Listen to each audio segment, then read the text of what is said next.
GrapeCity Documents for Excel.NET Edition is a fast, efficient spreadsheet API that enables you to generate, load, modify, and save spreadsheets.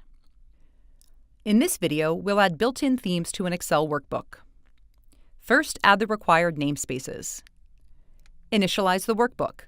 Add a worksheet and a range of data to it.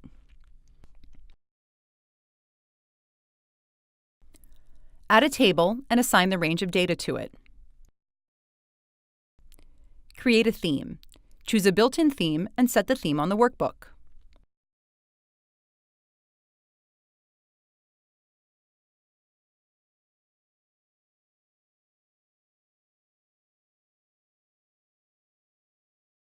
Save the workbook and run it.